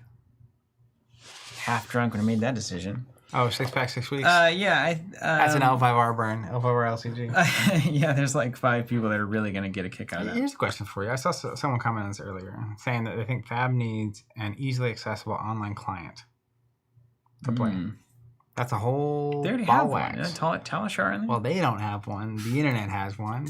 Yeah, I mean, it's so... Even if it would be beneficial, it's almost so fundamentally outside of the brand as stated that it feels like a cop-out. Like, right? Like, you're literally playing Flesh and Blood, the card game, online. But sometimes... I know. It's 9 p.m. on a Friday night and Steven's out in Bristow. You know what they could do is... It's true. They could do a digital client in a way that the only rewards you gain can be claimed physically, let's say. Or they could like flip the script on it. I think a self-contained game where you can play all of Fab in its fullness through a client is just like not great. I've seen that go wrong so many times. Warhammer Champions, of course. Yeah.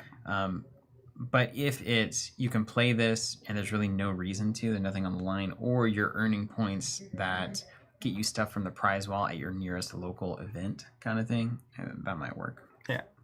Or... The thing that drove me nuts about Champions, the app, is that you could play online with cards you didn't physically. Yeah, it's so crazy. It was so wrong. This beautiful technology where you hold your phone up and you scan the cards on the table and it adds them to your collection. Oh my gosh, it's amazing. Every card has a unique border. Every card has a unique border. They invested so much into that. And then they said, and also you can pay fake internet gold to buy packs that way as well instead. Crazy. Don't scan anything. Yeah. Insane. All right, I've got to scroll down to the bottom because you guys are just blowing it up. This is like it's like I'm at the Forum in the middle of Rome or what have you. Any notable comments for you? Oh, the booster box. This is a real conversation. Saying an online client would increase their sales and give freedom to players to play whenever they want, with whomever, anywhere in the world. It's a win-win and they can move past the awkward brand decision. That's right. It is an awkward brand decision. I think generically, online clients are not harmful to physical sales. Mm-hmm. If the Warhammer Champions problem, in my opinion, was that they hadn't reached. It's a yin yang situation. Yang. Which is Warhammer Champions. There was few enough players for most people locally that it became I'm just going to play online. Yeah. I don't think Fab has that fear. Like it is better to play in person. Mm-hmm. And if it's you have to believe that, right? If it's not, what are we doing? Why are we don't forcing believe it? Then nobody's gonna do it. But I do think that people are already playing on TTS and Talishar, and I don't think it's reducing the number of people that are playing in person. Personally, but that's a bet you have to either make or not. I understand why they wouldn't want to do it, and that's fine. I'm curious if these other online clients can just keep existing. I think they will. Yeah. You can't stop the internet, man. It's over. It's already on 1,000 Plex servers or whatever that is. Yeah. or the cloud. It's in the cloud. Yeah. You can't stop it. And the thing is, if you restrict that stuff, all that it means is that the people who are serious enough at the game are the only ones who are going to have access to it, because they're going to spin off their clients. They're going to have them privately. They're going to get all the data that they can by playing games a bunch. And then everyone's going to be at a disadvantage who's normal. Yeah. Like me. Not you. You would have the client, I assure you. Yeah, I definitely would. Well, weirdly though, like a lot of the games I'm testing online are webcam, so because I prefer paper. Mm-hmm. That's interesting. Like Talishar is nice, but also as an example, it auto clicks your tunic. It auto asks, "Do you want to put a card on the bottom of your deck for Mount Heroic?" Yeah, so that's handy. You're setting yourself up for bamboozling. But you go to a tournament and it's like, oh man, I forgot the tunic again. Dang it. Or let me tell you, do not put a card in your arsenal before you trigger that Mount Heroic trigger to put an Earth card on the bottom of your deck. Yeah, it's devastating. I like this too from Aaron. It says, I want token cards that tell the current fab story in packs. I like to get invested in lore. I'll tell you what I would do. All right, it's me. So let's say we have... It's me. It's me. We have a little bit... So you can invest in... Actually, you know what? Okay, let me give this to you. You can invest in one of the following. Okay, because you're a company, and you know how hard focus is, and you know you're a famous CEO.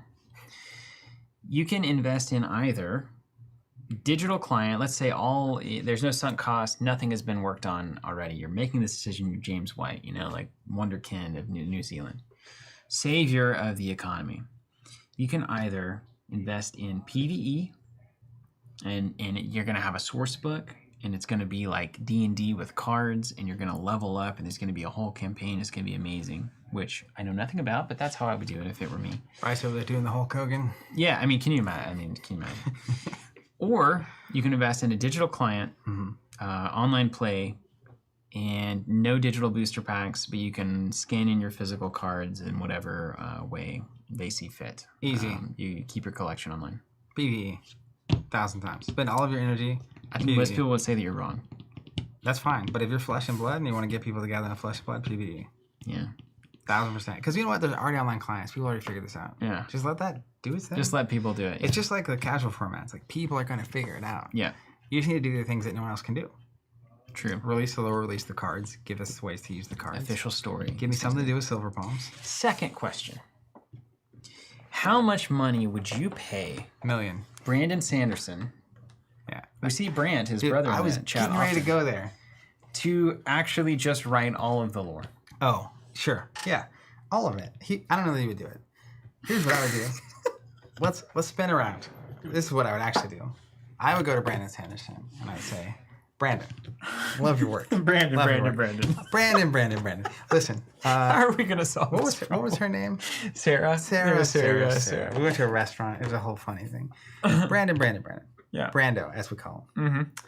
The Brando to some. Love your book. I'm in the middle of book 4, Stormlight Archive. I haven't finished it yet, so no spoilers. But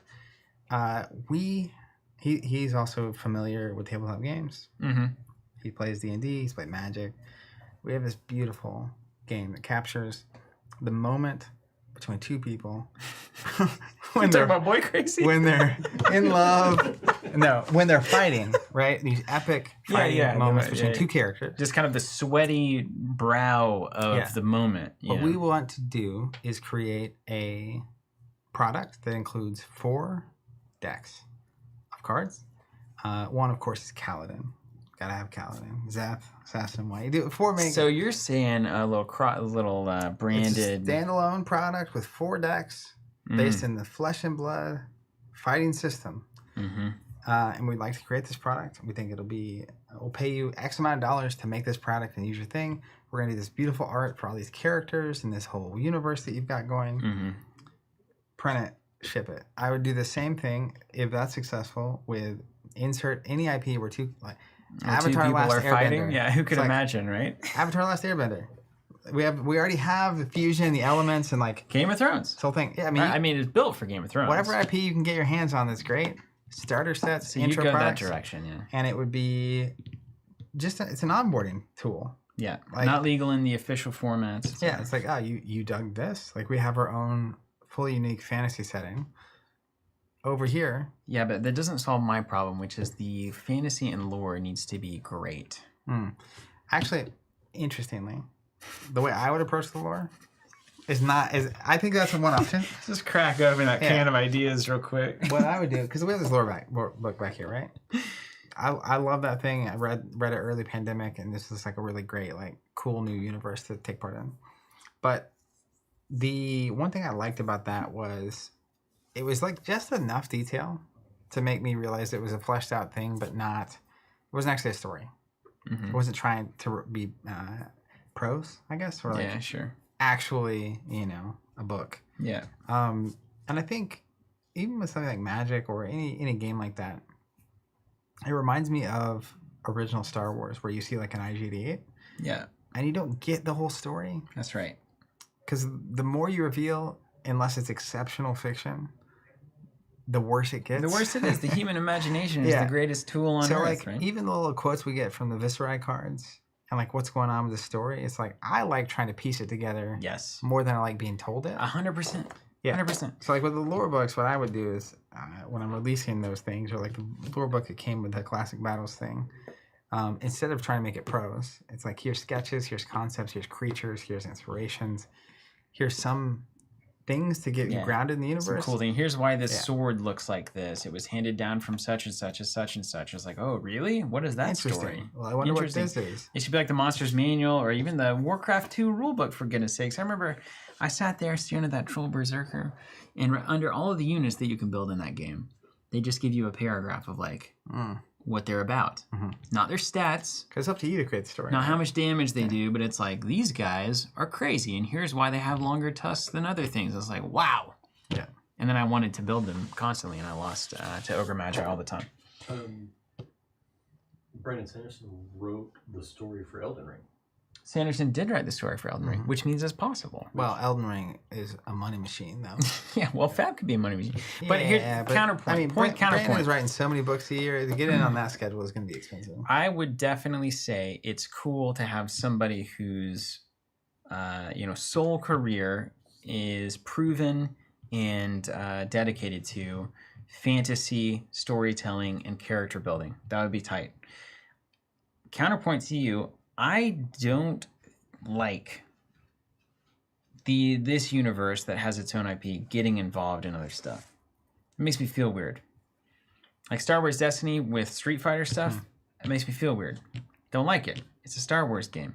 Now, I get it. Now, if you're like Hasbro or if you're like a big company or whatever. They're doing that. We get 40K Magic. We don't have... Star Wars Destiny isn't a game. There's the Destiny dice system, and we apply it to all of our IPs. Fine. That's acceptable. It's like the Chrono Clash or whatever. Understood. But with Fab, it's just like, man, we're trying to be the next Stormlight Archives. We're trying to be the next Game of Thrones. Are you, though? I don't know, but they should be, maybe. Maybe. They should be, maybe. That's where Sanderson comes in, because then you write the lore book, and then all of a sudden everyone's like, whoa. And then he writes a couple of novels, and then everybody gets involved, and there's... I don't know. If it were me, I would go lighter on the story. I would have the story unfold based on what's happening in the flesh and blood in the games, right? I would lean a little more in the L5R direction, which is, okay, start of the show, rotate it out, and it's like, thematically and in art, as we go on, it's like glimpses of what happened and why it happened and what happens to him after his successful career as the ringmaster for the traveling circus in Aria. Like, we can kind of piece it together. You can craft that story, but I wouldn't spend a lot of my effort or money in that pocket, because you're now entering the world of, we're competing with fiction, which is challenging to compete with people that specialize in fiction. Yeah, that's true. So you either hire them or you just stay out of the arena altogether. Personally. Yeah, because the thing that's unique about this is that your story is being crafted by the people playing your game in the flesh and blood. Like, that's pretty powerful. What do you think about flavor text on every card? I don't know why you wouldn't. Also, George R.R. Martin did Elden Ring, not Sanderson. Bryce set us up to completely fail. Sanderson did something else, though. He wrote the whole story for a video game. Yeah. I don't remember what it was, though. Yeah, which is weird, because I've never heard of R.R. Martin actually finishing a book. Yeah, he just keeps doing other things. It's crazy. Cool. If I could buy card packs that were like alt art for class specs that had like different art from a character's storyline. Oh, Like, yeah. all my sharpened steels were like Dory at different phases. Heck yeah. Yeah. Same cards, alternate text, or alternate art, and some different flavor text on those puppies. Print it. Put them in foil. Just like collectors can collect whatever they want, but you just shouldn't need it. Off topic, did you hear that Magic is going to start using as one of their special 9th layer collector things? The 9th layer? Yeah. Once their 7th circle products. Yeah, they're gonna start using the foiling technique that is commonly found on like the OG Pokemon cards on some of their cards. Is that better? Now, you know how like on the old school Pokemon foils they had like the stars and dots and worlds and stuff in the foiling? Yeah. They're going to start doing that. I'll tell you what, man. First time. That is awesome, probably, because now when I look at a modern Pokemon card, I pass out because it literally refracts and reflects so much light that it overwhelms my senses. It's like those warnings before a television show have to be issued. Like, hey, if you have seizures and stuff, don't look at this card. It's like staring into the sun now just to play the freaking game. Yeah. Hollis has a question to you, and then to me to some degree, I'm sure, as well. In your opinion, what single decision from Fab would bring in the most players overall? Hollis with the hard-hitting questions. You know he has a journalism degree. Really? I don't know that. No, Steven's a liar. I was asking you, I wasn't saying you did. It's a lame-ish answer. I think they're already doing it. I think the number one thing they can do is PvE. And I've said this for multiple games. I think it's true for Ashes, which we know they're working on PvE. Keyforge, I had no idea why they didn't have PvE from the start. Would you say more than PvE, would you say a way for people to interact with this game by themselves?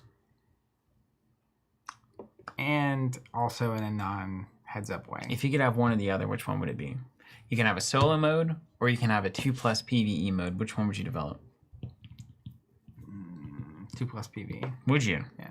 I'd go solo all the way. But that's just because I think there's the scale of social to serious, and solo is very accessible in the same way like an online client might be, and I think that is very valuable. But I feel like if people are doing paper card games, if you're playing solo, there's a lot more options that you're competing with for that slot. Not from a tabletop space, but there's a lot of things you can, like video games you can play without anybody Or you can else. stare at a TV by yourself, obviously. But if you want something for 3 or 4 people to do around a table that is not staring at a screen, that's a much more lucrative and even just fulfilling space, I think, personally, where I would want to operate as a publisher. Man, I think solo is awesome because, like, you give... It's important to not lose sight of the fact that there's very few things you can do by yourself that are easy and involve a lot of tangible things moving around.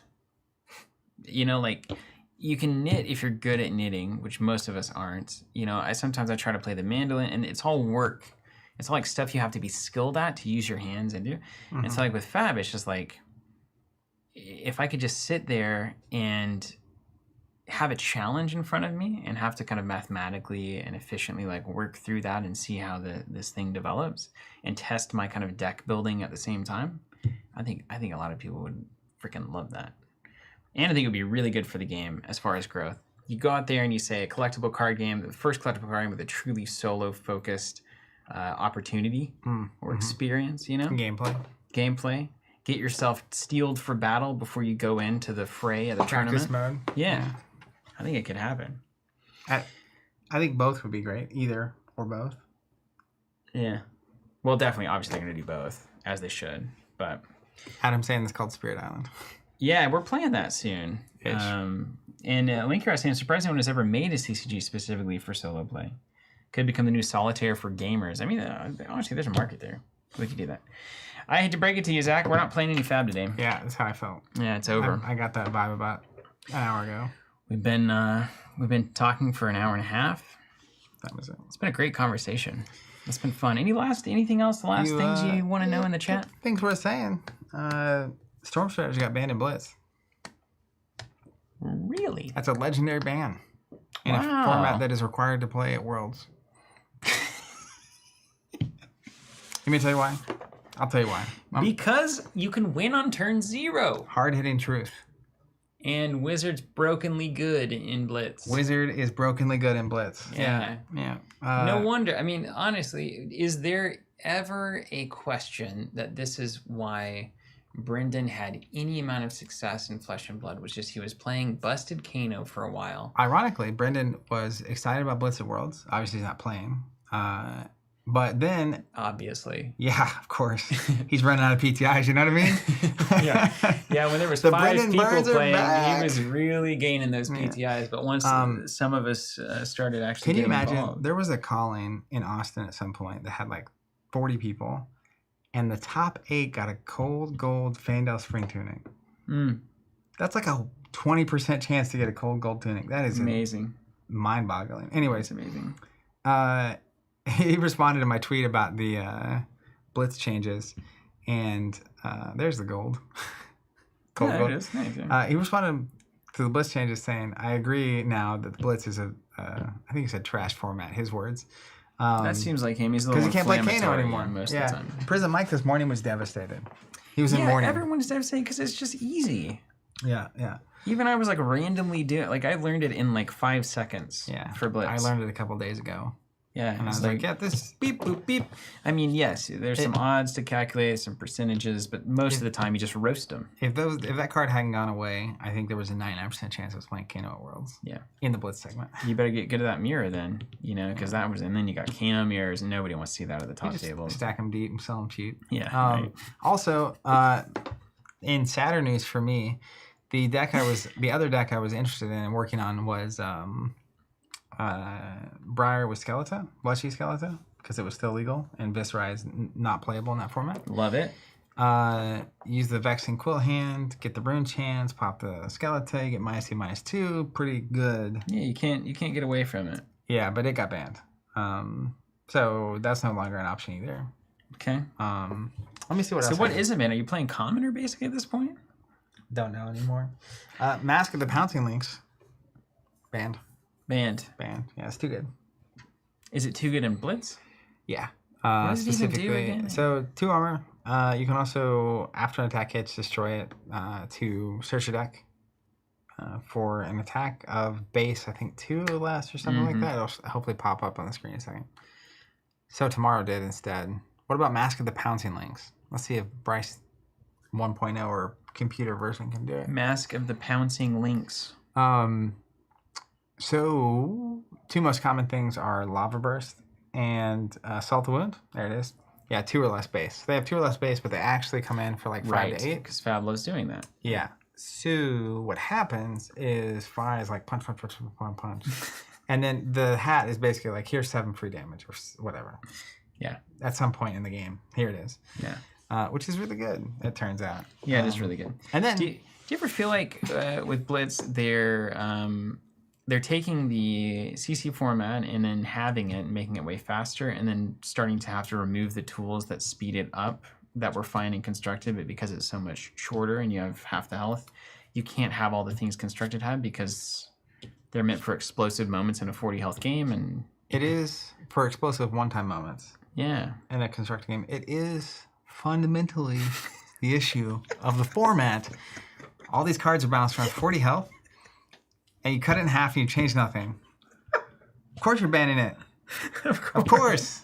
It's all about proportion. But on the positive, I'd like you to know, Sonata Arcanix has officially been removed back on the menu from the suspended list because back in the day when they banned Skeletor from Constructed, they left us with Sonata. But in Blitz, they were like, we're going to try something different. We're going to get rid of Sonata and leave you with Skeletor. Yeah. And then Viscera still landed quicker than, I don't know.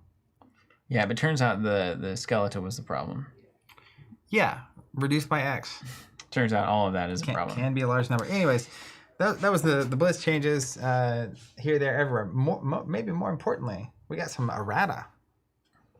Well, there's a lot more to this than I thought. Yeah, main thing that I care about is that Rune Chants behave exactly the same whether it's a sword or an attack. Oh, great. Just in time because Prism's gone. So. Good for them. Wow, that's so funny. Yeah, but I do like that it works the same. That's fun. Yeah. That's a great. One of the greatest way to onboard new players is to remove dumb rules like that. Yeah, and Wizards. And Wizards, which is just a compilation of dumb rules in a row. Yeah. Ultimately. So we'll see. I assume Colin's crushed right now. I assume the Storm Striders. Why is he crushed? Because I just said Wizard was a bunch of dumb rules in a row. Yeah, I didn't touch it. I just kept going. You can put that on it. We can make a meme out of that. Yeah. And send it to Brendan. Old man bully. Spread it around, get it 20,000 likes.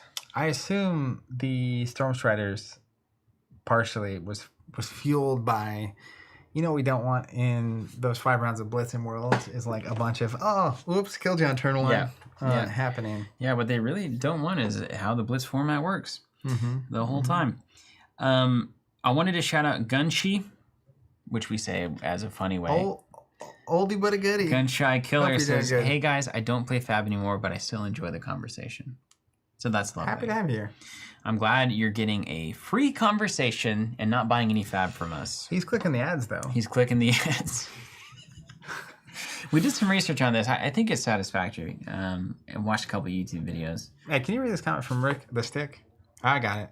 I thought it was going to disappear. I thought it was only on that screen. Just found out about Fab a week ago. Went to my first event last night with the Precon Phi Blitz deck. So much fun. This game is such a breath of fresh air after playing Magic and Pokemon for 20 years. It really is amazing. 20 years. Welcome it's really amazing. to the show. Yeah, how did Fab has made it, I suppose. How did you find out about Fab? That's what I'm saying. I see these people and meet these people all the time at these events. It's phenomenal. Yeah. Anyway, what was it? Gunshi. We were talking about apparently monetizing your YouTube content does not, according to the tests, increase its likelihood to be showed in related videos. But Zach, in my brain of brains, I just cannot imagine an organization like YouTube saying, we're going to give equal treatment to the videos we make no money on and the videos we make money on. It's insane. Not possible, it seems right? Insane. Yeah. Maybe they paid the guy to make the YouTube video saying that's not what's happening. You know what I mean? Maybe it's an inside job. We can run an easy test. Enable ads on like half our videos. But then I was watching. I was trying to show Bryce a video this morning. An ad popped up and you wanted to slap someone. And I was like, hey, dude, check this out. This is really important information. And I typed it into YouTube. And then immediately somebody was blaring about like yogurt or something. And I was like, And the volume levels are different. Yeah, the volume levels are always the highest. I can't stand ads. That's why they aren't on the videos. But hey, you just pay them $10 a month and then they don't annoy you. Isn't that a funny business model? It's like, if I came to your house every day and I just said, Zach, you're a loser, pay me $10 and I'll stop doing this. I wouldn't believe you because I would say, you're going to keep asking for more money. You would definitely pay the $10 after a week. Yeah. For sure. Yeah. Maybe that's my new business model. Damon says, I pay for YouTube Premium. I watch enough YouTube for it to be worth it. Yeah, see, I do too. But then I've got it on the Covenant account, which I'm pulled up at work, and we don't have YouTube Premium because the last thing we're going to do is pay YouTube to host our millions of terabytes of content. Yeah, that's not fair. It should be free. Equal for everybody. Gashi saying, I buy Ashes and Soulforge, which is interesting. This is Rick saying, I got to Feb from a random Tolarian Community College video.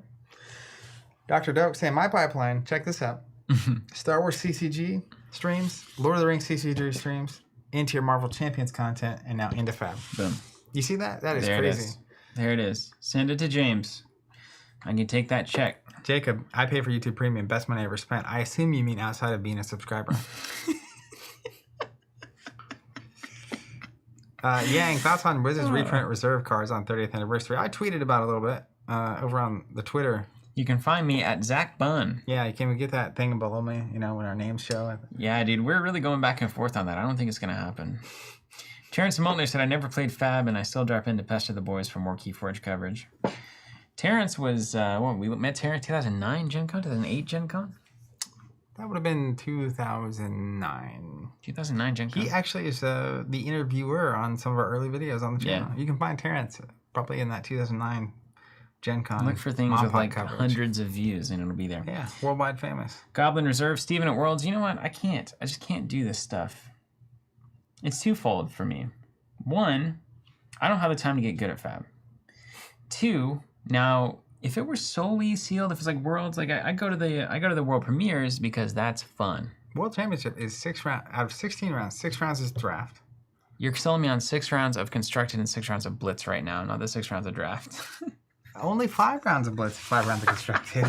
That's literally a sixth less of each. Also, though, the real reason is I am still I'm in a new house situation where the old house was, of course, complete madness and chaos. But now I'm trying to get the new house built, an actual house, a house for normal people. And every dollar is saving. So flying to Frisco or wherever it is. San Jose. Is sunny what's that San flight Jose. cost you? I think it was like $300-something. Yeah, so that's already devastating. Yeah. And then you got to pay for the hotel. You got to pay for the event. A stroke of fortune. Fab extraordinaire Eric Wainwright. His parents live about 10 minutes from the convention center. Free lodging. So that was a big old victory on the 2022 Fab travel budget for ZBs. Wow, that's incredible. That actually makes it way more tenable. Yeah. Huh. He's like, hey, you want to stay there? And we'll have a car that we can use the whole time. It's like, I'm in. Yeah, that seems great. Yeah, we're back. Fortunate, man. Yeah. Fortunate. Last question for today. Sanosuke660. Oh, Lore Starter also saying, I'm looking forward to my first game on the Discord League tonight. Welcome Cheers to the show. And even if you're not in the league, come on in on Tuesday nights. Come on into the Discord. Talk to some people. Have a good time. Meet some friends. Sanosuke660. The final. The end. Thoughts, and we've seen it now for a while, on the combined set model, as well as marbles in every set. Combined set? So no unlimited, no first edition. What is we oftentimes will have a reaction to something. When it first happens, first announced, we'll speculate. Now we're going to go back. We're going to look at what's happened. What is the impression that Uprising has left you with combining those two concepts into one, basically? I think conceptually it's significantly better. I think the two unseen things right now, it's very hard to print the right amount, to not print too little so the price spikes, or print way too much so the price drops. I'll be willing to say it's an impossibility. Yeah, but I think that what they're doing is getting closer. 2.0 model, and then wave happens, and then they've dripped more in. I've heard from a lot of retailers that it's not just been available at distribution, but it's not so scarce that you can't still find it locally and online at places at reasonable prices. I think tightening that up a little bit, because if you're going to have a product, what you don't want is retailers selling a bunch of product and the price of that product being less 3 months later than it was when someone bought it up front. Mm-hmm. I feel like the ideal would be the average price on release day is MSRP. It's available and at MSRP loosely for 1 to 4 months. New set comes out, and suddenly that product starts not being around as much. Mm-hmm. And then it can do, price-wise, it can do whatever it wants after that. Yeah. But if you want it and you're here while it's out in the active set, you can get it. Otherwise, who knows what's going to happen with it. You're right. Yeah, I agree. I think it was ultimately I mean, it's funny, we talk about it. It's not revolutionary. It's what every collectible card game has done, almost to a T. You have one set, and then it has stuff in it, and that's the only way to get that stuff. So hardly revolutionary. I guess the Marvel thing is kind of interesting, but yeah, just like higher rarity stuff that you don't need to play the game, fine. I also think the way the sets divide the classes means that it's really nice in some ways. If you're a new player and you buy 3 or 4 boxes of the current set, as long as it's not a supplementary set, which is another problem with those sets, I think you can build a pretty reasonable like FI deck or Icelander deck off of one set. And if you really want to go crazy, spend $50 to $100 in singles, then I think you'd mostly be there in like a pretty good space, which is cool. That's a cool feature. But that's the only current concern from a product viability standpoint for me. It's like, what's the aftermarket price? Is it $40 because there's way too much of it? Currently $76 on TCG Player, lowest price. Which is about map, which is about map, not terrible. Right. Yeah. So that's funny, actually. The price of the sub is holding even after, so that's a really good deal on release day. Mm-hmm. Subscribe, Flesh and Blood booster boxes, everybody. Keep us talking. Promo. Can we show the promo stand cover? Dromai getting popular. What's wrong? I don't know if the robot will do that. It'll flash instead, though. Now that is the wrong answer, Mr. Robot. But price of that promo has been going up. Has it? What's it worth? I don't know, $30, $40. How many are you going to give me to sell in the open market for my own profit? None. That's not how that works. Promo sand cover. There are spots in the subscription available. That will be charging relatively soon.